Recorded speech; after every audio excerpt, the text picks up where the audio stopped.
last night, and we're a Knicks fan. We talk a lot about the Knicks here, and we watched them grow. Dan and I, and the different people who watch and have been supporters of ours, we watched them grow to where they are now. I've always said that once they got Carmelo Anthony, everything would fall into place.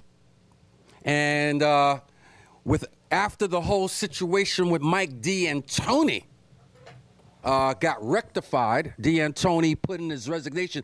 Now, D'Antoni was not fired. D'Antoni resigned. And Carmelo Anthony got the brunt of that unfairly. First of all, Carmelo Anthony doesn't pay D'Antoni's salary. So, and he doesn't own the Knicks. So for somebody, it's kind of a stretch to say that Carmelo Anthony had something to do with D'Antoni resigning. That's a stretch. That's a stretch. But the Knicks now are 10-0 at home under the new coach, Mike Woodson. And they're 13-4 now, I believe, under Mike Woodson. 13-4. Is that correct, Dan? Yes. Yeah, 13-4 under Mike Woodson. So, the Knicks have been playing tremendous ball, and I think that they're right now. Now, what else has come down the pike is Orlando Magic. Dwight Howard is done for the season. He's got a herniated disc in his back, and he is done for the season. So I doubt the Magic are going to win any more games without Dwight Howard. What do you think about this Howard thing, and how many games do you think the Magic are going to win with Howard out of the lineup? It's not how many games the Magic is going to win. It's how many games can the Knicks pull together within their next 7 games to overtake the Magic. We know the Magic are going to fall apart. It's all about the Knicks now. They have to put together, that even though they have a tough schedule, they got to put together a bunch of wins because they can get either the 6th seed. I don't think they catch Boston because Boston is really showing a lot of resistance. But I think the Knicks can get the 6th seed. They have to just win maybe like 5 or 6 straight to get that. Yeah, the Knicks play. I think the 2 games ahead of the Knicks right now is Boston. They play Miami tomorrow. The Knicks play Miami. Everybody's going to be watching that game. The Knicks play Miami tomorrow, and I think they play Boston on Tuesday. So this is a fight for positioning. And they've got to do it. The Knicks are only 3 games out of first place. And, yeah, you're right. I think the Knicks have a shot. I agree with you now. The Knicks don't have a chance to catch Boston. I was hoping that would be the case. But the Knicks we kind of ran out of time. If it was an 82-game season, that could have been the possibility. But under the circumstances right now, I think the Knicks have a good shot at the 6th seed with the Magic. I think there's only seven games left. So the Knicks have an opportunity to move up to the 6th slot and possibly meet the Indiana Pacers. I like that. If the Knicks, well, if you look at it, the Knicks can find a way to catch Orlando, especially say on the last day of the season, they win and it's a tie for the 6th seed. Knicks have the tiebreaker, so that's why it's very important for the Knicks to get the 6th seed is more realistic than first place. Absolutely. The 6th seed, yeah, you're absolutely correct. The 6th seed is more realistic. Let me see. The Knicks have 1, 2, 3, 4, 5, 6, actually 7 games left. They play Miami at home. They play Boston at home. They play the Nets on Wednesday in New Jersey. and then they play at Cleveland, at Atlanta, and then they play the Clippers at home, and then they end the season in Charlotte at the Bobcats. So, and that's going to be broadcast on TNT. A lot of these games, a lot of these last games, 4 out of these last 7 games are going to be nationally televised. Actually, the Miami game is going to be on ABC tomorrow at 1 o'clock. And the Boston game is going to be on TNT on Tuesday. And then the Atlanta game is going to be on ESPN next Sunday, the 22nd. And then actually 5 out of the last 7 of the Knicks games are going to be televised nationally. The Clippers game is going to be televised on ESPN. And then the final game, the Knicks against the Bobcats, that's going to be on TNT. So the Knicks, 5 out of the last 7 games. So the Knicks are coming up on everybody's radar now. The Knicks are coming up on everybody's radar, just in time for the playoffs and the playoff situation. And I just like what Carmelo Anthony's doing. He's doing what this is what we expected from Carmelo Anthony, the type of play and leadership on the court. The defensive anchor in Tyson Chandler has been, he's the heart and soul of this team.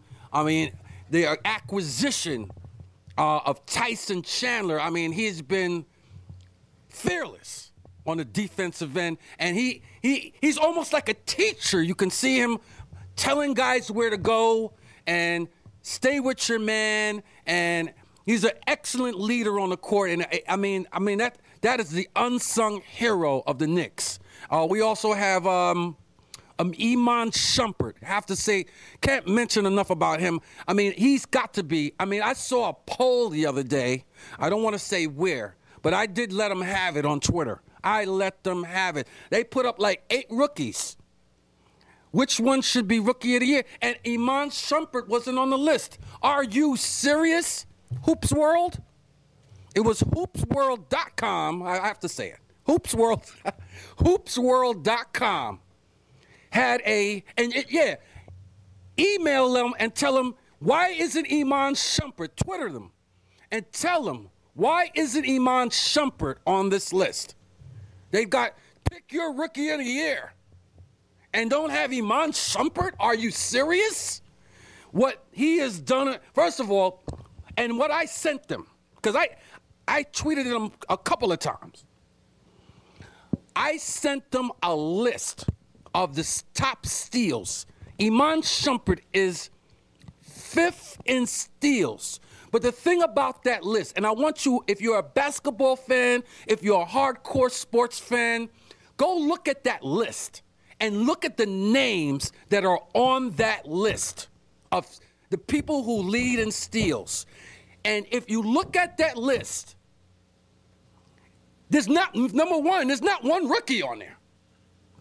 First of all, there's not one rookie in the top 20.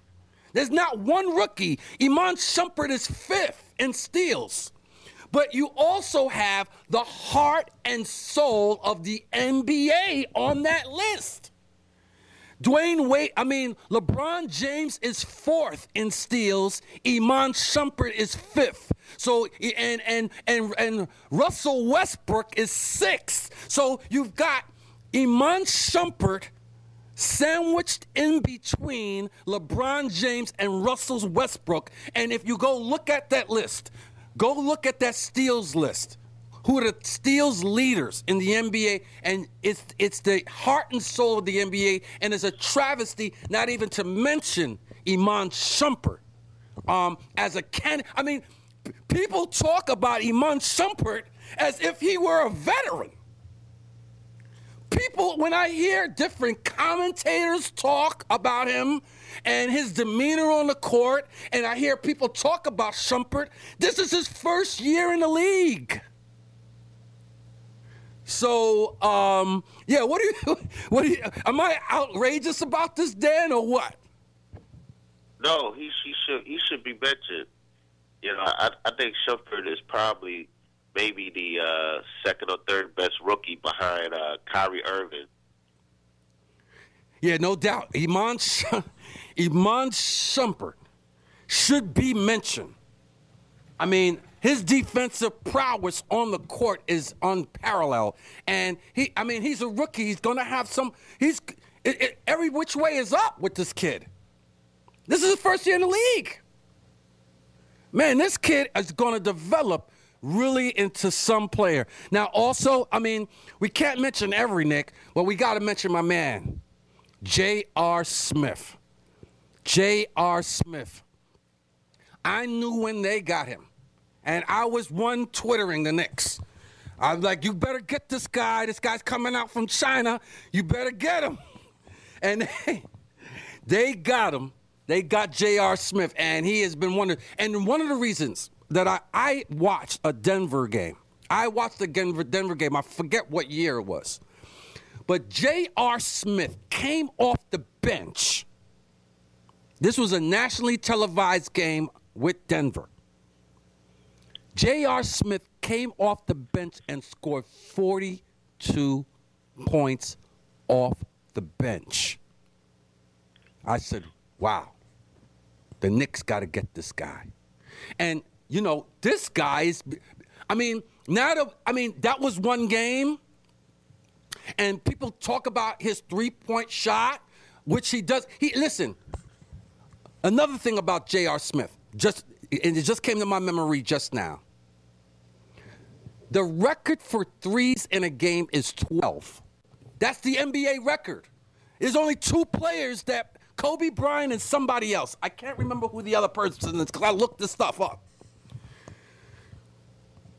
Kobe Bryant hit 12 threes. That's an NBA record in a game. And there's somebody else. I can't remember who else hit 12 threes. But in that game, J.R. Smith had 11 threes. 11 threes. And his three-point shot is part of his game, but this guy can handle and dish. And he plays defense. I mean, this guy is a wonderful guy. I mean, and the Knicks definitely have to pick up. I hope they have him signed. I didn't look at the salary situation or whatever, but this guy's a keeper. You got to have him. And he I don't know if he was he ever a sixth man of the year? Dan? Yeah, I think so. Sixth man of the year. He was either won the sixth man of the year or he was a candidate for sixth man of the year. So the Knicks are well on their way to doing their thing this year in the playoffs, going strong. And, hey, I like that matchup. If the Knicks make the 6th seed and play the Indiana Pacers in the first round, goodness gracious, I cannot wait. I cannot wait to see that. The Indiana Pacers, and that'd be a rematch of yesteryear with now Carmelo Anthony at the helm. With Carmelo Anthony at the helm. Okay, moving right along. This week we have the again, we do something different here, folks.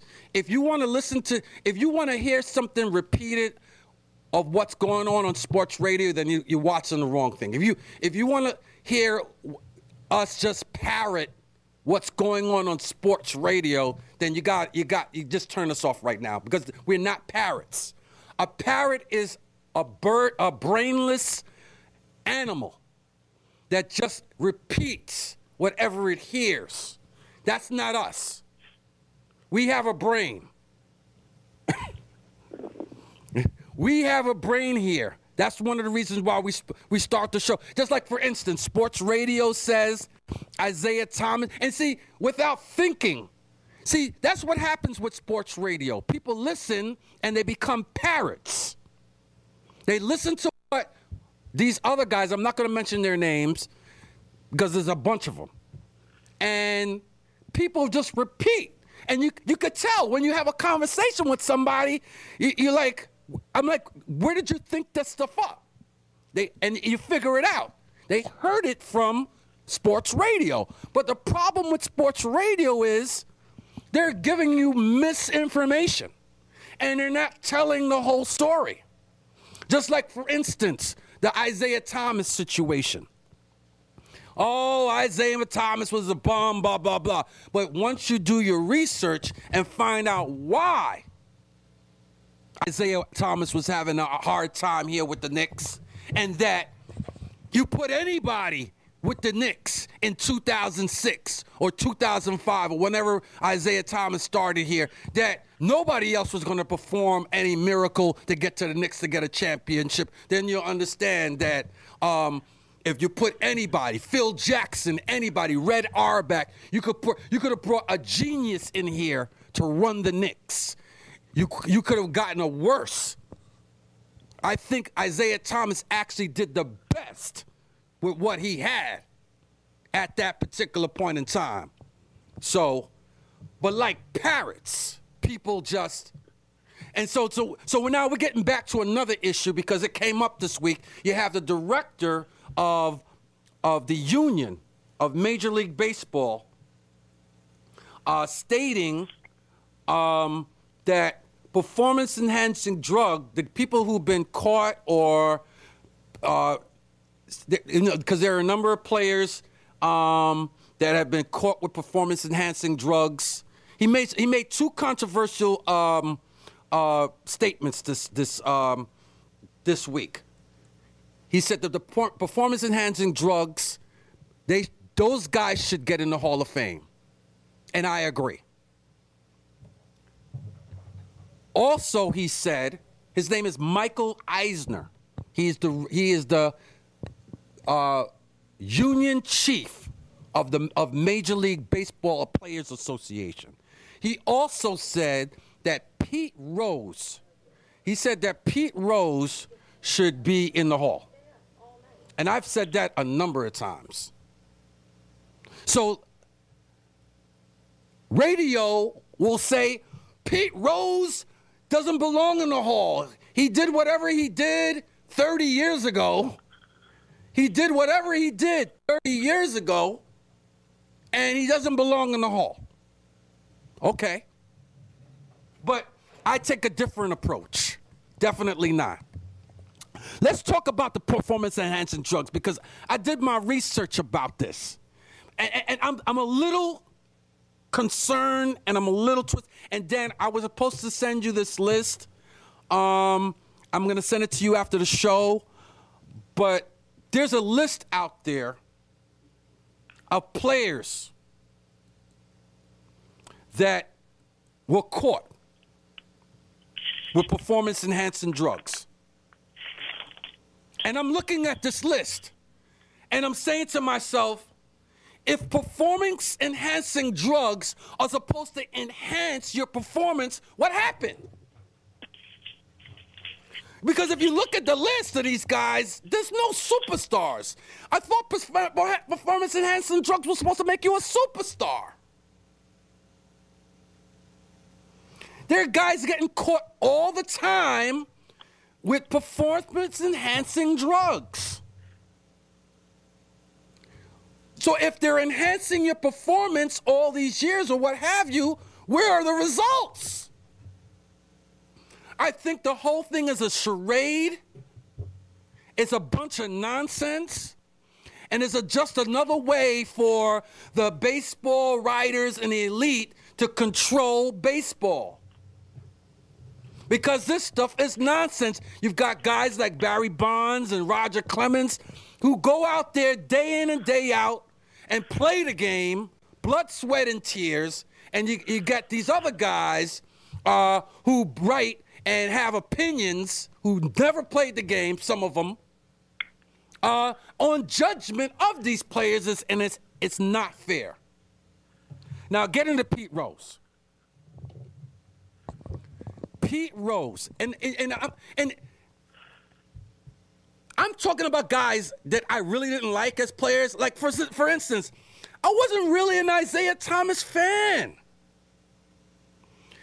Isaiah Thomas was never really, I'm a Knicks fan, so I wasn't really I mean, I liked when the Pistons won because, you know, the type of player, they were the bad boys, blah, blah, blah, blah, blah. I watched it and I liked it, but I wasn't an Isaiah Thomas fan. I have to be honest with you. But he got a raw deal with the Mets. Same thing with Pete Rose. Pete Rose, you hated him as a Met fan back in the days. And especially the dust-up he had in the World Series with Buddy Harrelson. That wasn't the World Series. That was the playoff game. That's right. I'm sorry. That was the pennant. I'm sorry. That was the pennant. That dust-up that Pete Rose, everybody in New York hated Pete Rose. Everybody in baseball after that incident with Pete Rose in the NLCS? Yeah, you had the National Championship Series between the Mets and the Reds where Pete Rose attacked Buddy Harrelson during a double play. And Wayne Garrett had to jump in and beat his behind. Yeah, it was crazy. It was happening back then. The kind of tick that they need to be talking about on sports radio.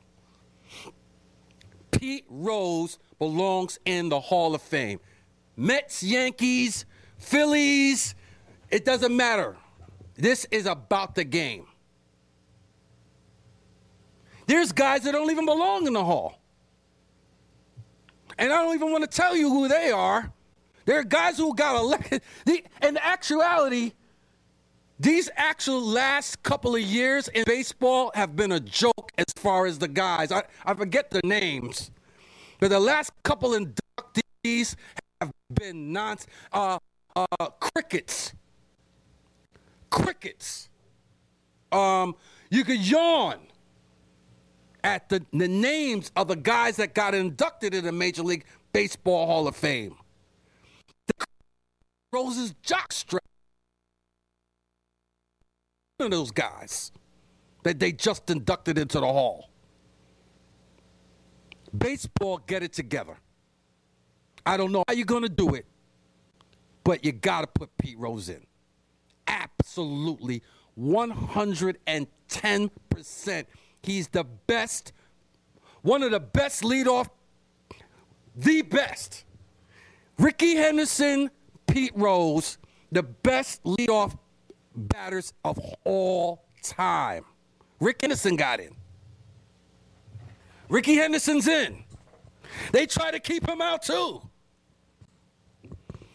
We're not going to talk about that one, but he's in.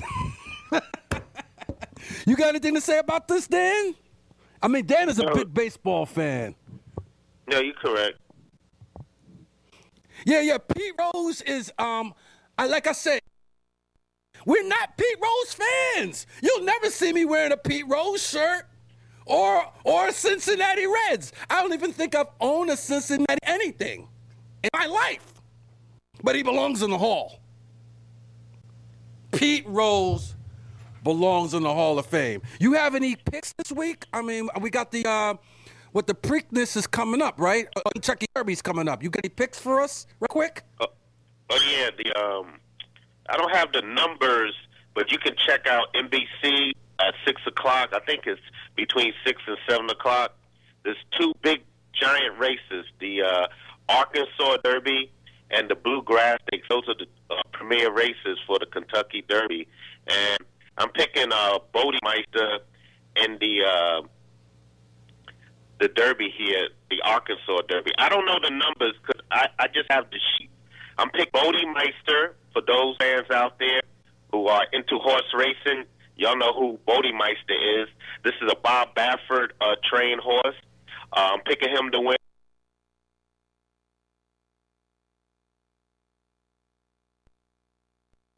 And in the Keeneland Bluegrass Stakes, I'm picking Hanson.